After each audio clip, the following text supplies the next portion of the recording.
세습에 대한 것을 지금 딸이 많이 이렇게 나오고 있습니다. 근데 지금 많은 전문가들은 우리 김주애가 후계자라고 이렇게 이렇게 판단을 하고 있어요. 김주애가 후계자로서 모든 대우를 받고 있는 것은 확실합니다. 각종 행사라든지 또는 북한의 노동신문 이런 데서 김주애를 표현하는 거 뭐 이런 것들이 전부 다 그 후계자로서의 그런 대우 이런 것들을 해주는 것도 확실해요.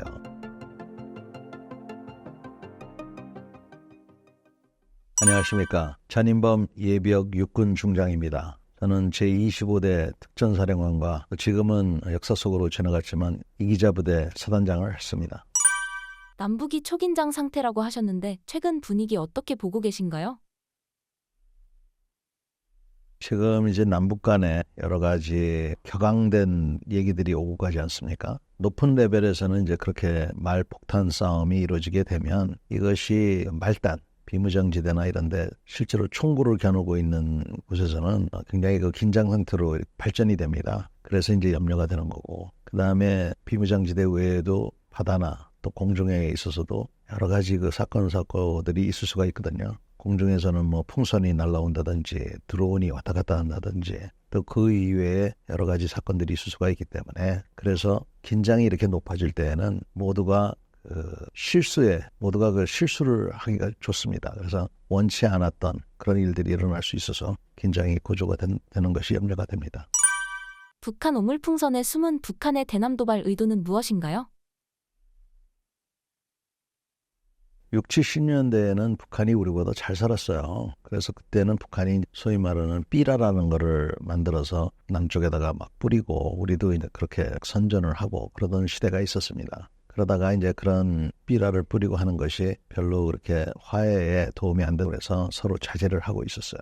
그러다가 북한을 목숨을 걸고 탈출한 분들 중에서 자기만 이렇게 빠져나오니까 얼마나 가슴이 아팠겠습니까? 그러니까 북한에 있는 동포들에게 외부 소식을 전하고 자유와 민주주의에 대한 희망을 좀 주겠다 하는 이런 마음으로 풍선을 날리기 시작했습니다. 그 풍선 안에는 돈도 좀 들어있고 쌀도 들어있고 특히 소식지가 들어있었어요. USB도 들어있었고. 근데 이런 것들이 북한한테는 굉장히 위협이 되는 겁니다. 그래서 그러한 탈북 단체, 민간 단체입니다. 이런 민간 단체들이 풍선을 북쪽으로 보내는 것에 대해서 북한이 굉장히 부담스럽고 격앙되게 반응을 해왔습니다. 그랬던 것이 한동안은 우리 남쪽에서 불법이라고 했지만 그것이 표현의 자유에 어긋나기 때문에 헌법재판소에서 안 된다, 불법이 될 수가 없다. 그래서 지금은 합법이 다시 됐습니다. 그래서 탈북단체들이 풍선을 다시 북쪽으로 올려보내는데 거기에 대한 반응으로 북한이 이번에 풍선 1000여 개 이상을 이렇게 내려보낸 거예요.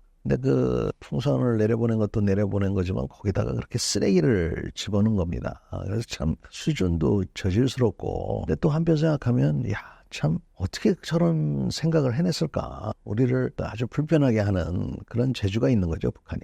그러다 보니까 이제 우리도 가만히 있을 수 없어서 여러 가지 방안을 고려하다가 북한이 제일 두려워하는 게 이 외부 소식인데 휴전선에 걸쳐서 우리의 대북 방송을 재개하겠다, 이렇게 이제 발표를 한 거예요. 그러다 보니까 긴장이 굉장히 고조가 된 거죠. 왜냐하면 북한은 여러 차례 대북 방송을 재개하는 것은 선전포고와 똑같다, 이렇게 얘기를 한 겁니다. 자, 북한이 아무리 그렇게 말폭탄을 던져도 저건 그냥 말뿐이야 라고 생각한다면 아무 걱정할 게 없고요. 또 북한은 그냥 말만 저렇게 하는 게 아니라 행동으로 어떤 형식이라든지 옮긴다고 생각하면 이거는 우리가 심각하게 받아들여야 되죠. 그래서 저는 대북 방송을 재개하는 것을 반대하는 건 아닙니다. 그렇지만 이거는 아주 큰 카드이기 때문에 마지막으로 우리가 썼어야 될 카드인데 너무 제일 먼저 썼다. 차라리 그 전에 북한의 그런 오물풍선에 대해서 다른 방법으로 좀 대처를 하고, 그러면서도 최후 수단으로 너희들 대북 방송 한다라고 했으면 더 낫지 않았을까 하는 게 저의 생각입니다. 북한 군인들 중에 K-팝 노래가 들려왔다는 얘기가 있던데 실제로 효과가 있는 얘기인가요? 제가 2015년도에 최전방에서 부사령관으로 근무를 하고 있었어요. 그때 우리가 아주 목함지뢰 사건 때문에 굉장히 긴장이 돼서 그때 대북 방송을 했었습니다. 제가 전방 부대를 다니면서 격려도 하고 이제 그런 활동을 했는데 가서 보니까 그 정규 뉴스 방송하고 그다음에 음악을 틀어주더라고요. 그래서 저는 이제 나이 먹은 입장에서는 우리가 대북 방송이라 그러면 북한의 어떤 못 사는 실상을 비판하고 김정은의 그 독재 체제를 비판하고 그다음에 우리 대한민국의 우월성을 선전하고 뭐 이런 거를 해야 될 것 같은데 오히려 그런 거는 북한이 하더라고요.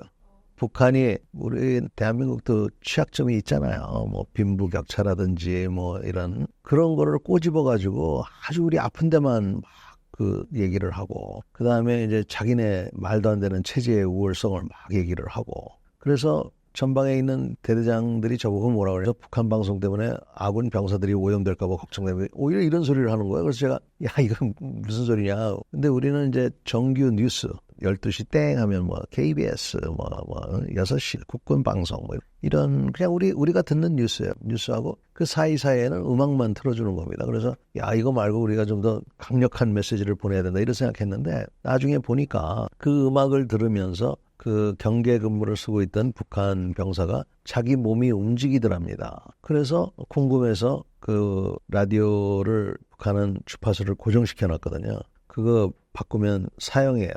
그 죽는 거를 무릅쓰고 남한 방송을 듣다가 결국은 탈북하는 그런 얘기를 듣고 아 북한이 이런 K-팝, BTS를 무서워하는구나 하는 거를 그때 제가 알았고요. 지금 최근에 보면은 북한이 지금 비무장지대 연에서 지뢰를 새로 매설을 하고 철조망을 바꾸고 또 방벽도 설치하고 여러 가지 지금 활동을 한답니다. 제가 이렇게 판단컨대는 이것은 우리 남쪽이 북쪽을 공격하거나 위해를 가하려고 하는 것 때문에 하는 것이 아니라 탈북민들이 또 휴전선을 넘어서 오지 못하도록 또 자기네 군인들이 넘어오지 못하도록 하기 위해서 하려는 의도가 크지 않나 저는 그렇게 생각을 합니다.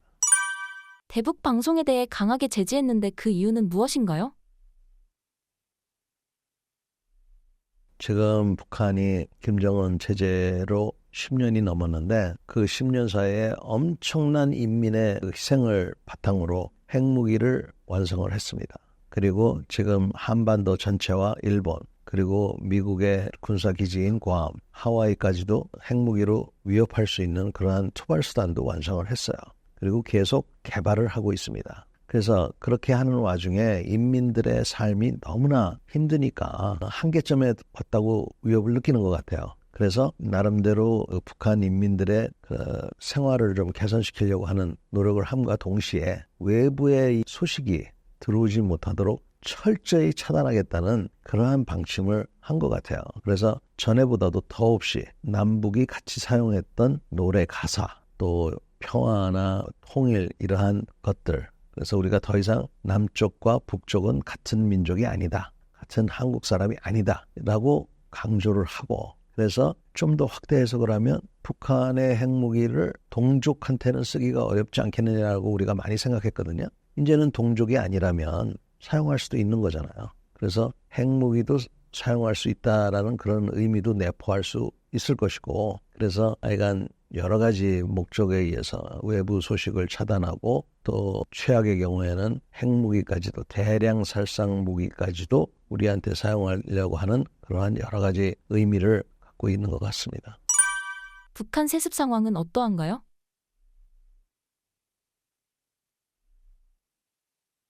우선 김정은 위원장이 한 40세밖에 안 돼요. 그래서 앞으로 한 20, 30년은 더 북한을 이끌 가능성이 높고 세습에 대한 것을 지금 딸이 많이 이렇게 나오고 있습니다.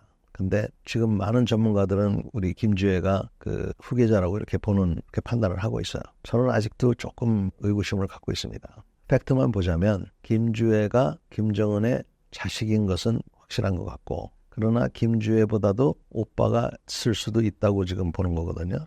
그래서 뭐 하나. 두 번째는 김주애가 후계자로서 모든 대우를 받고 있는 것은 확실합니다. 각종 행사라든지 또는 북한의 노동신문 이런 데서 김주애를 표현하는 거 뭐 이런 것들이 전부 다 그 후계자로서의 그런 대우 이런 것들을 해주는 것도 확실해요. 그렇지만 북한이 역사적으로 전통적으로 갖고 있는 그런 문화적인 사항이라든지 또 벌써부터 뭐 저렇게 자기 후계자를 지명을 하고 할까 하는 그 좀 상식적으로 이해가 안 되는 이런 것들을 봤을 때는 이제 저는 좀 의구심을 갖고 있고요. 한 가지 제가 갖고 있는 결론은 북한이 김씨 세습이 3대로 끝나지 않고 이게 4대, 5대, 10대 영원히 지속될 것이라고 우리한테 메시지를 보내고 있구나. 그거는 저는 제가 갖고 있는 결론은 그겁니다. 그래서 김주애가 될지 또는 김복동이 될지는 모르겠는데 하여간 김정은 다음에 또다시 누군가 김씨가 세습으로 이어진다는 그런 강한 메시지를 지금 보내고 있는 것 같아요. 과거에 비슷한 대남 도발 사례가 있었나요?